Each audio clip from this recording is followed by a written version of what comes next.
Welcome back. Now we've got Chief Dan Ulasi here with us to give us his perspective on things. Thank you for coming on this morning. My pleasure. Well, let me ask, last time out, we knew you as a member, a former chairman of PDP in Anambra State until last week.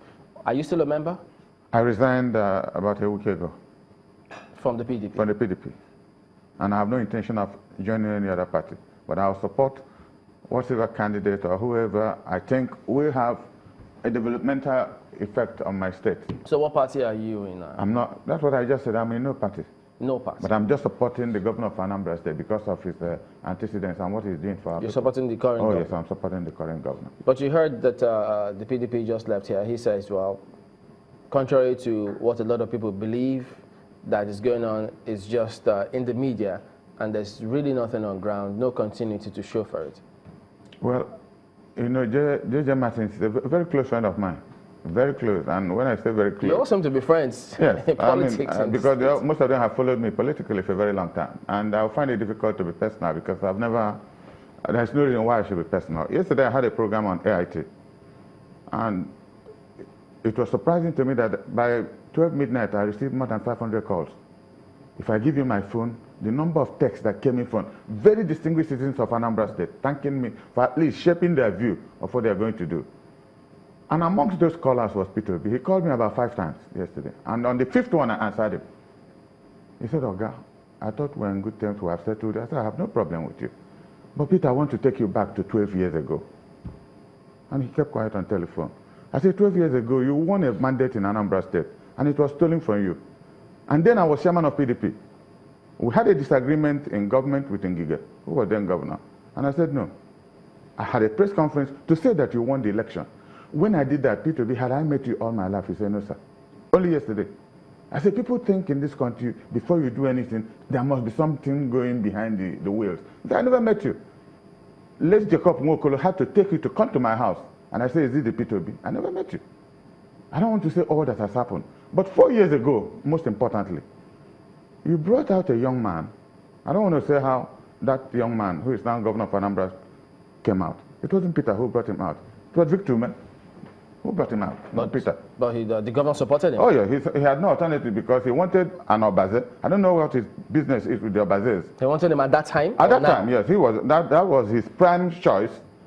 And later he gave the Anambra North people an opportunity to bring out a candidate. They brought out a candidate whom he didn't like because of his religious inclination. I don't want to go, because Peter has split Anambra State. Unfortunately, that person wasn't the kind of candidate we would like to.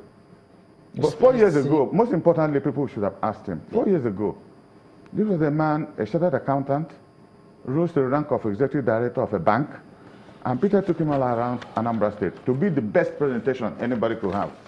And there was little doubt about his qualification, his ability. And Peter said if he was able to manage a bank at this level, that he's confident that whatever he left behind in Anambra State, he'll be able to take care of it. One would have expected, and I was asking him this yesterday, if if Willie Obiano had not done well, why didn't you press conference, national press conference, tell Anambra people what this young man has done that has made you change your mind just after 4 years? He hasn't done it up till date? Well, to the best of my knowledge, he hasn't done it. Well, when you say that he has split Anambra State, there are those who would religiously.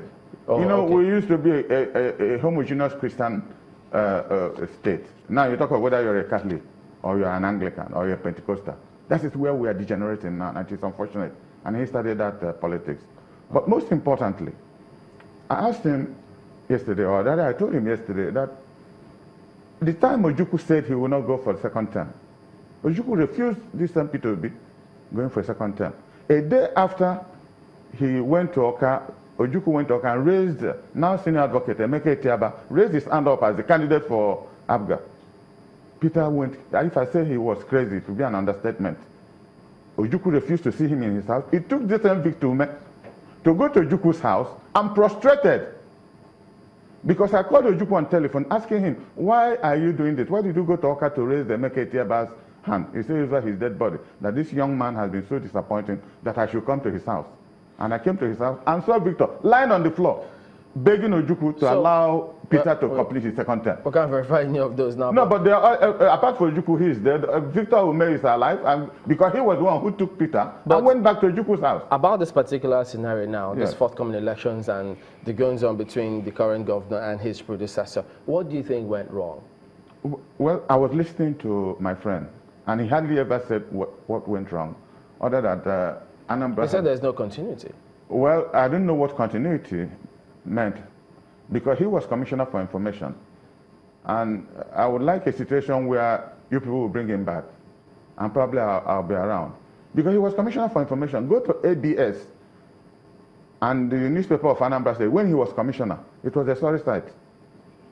Chamberlain, if you go to ABS now, it's as good. I don't want to write down your station. Your own is a child's play for an ABS in Oka. I'm telling you, it looks first class.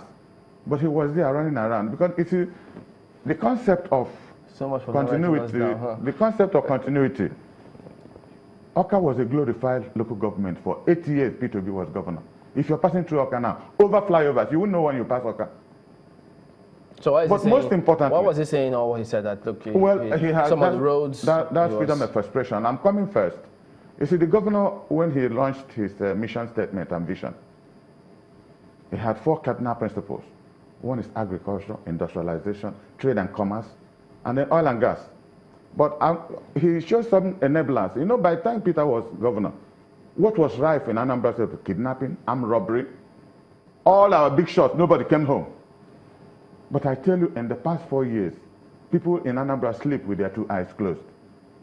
Security has become, you're a journalist, you should know, because you write about this, everything that, until recently when some warlords came in from South Africa and got themselves messed up. What do you say to those who say that, well, a lot of this, what you've just said now, was made possible because the former governor, from what he said he left over 75 billion naira in the account. Well, so the governor you know, there has been a dispute about the chronic, because at the end of the day, it was 9 billion that P2B left. It's not true.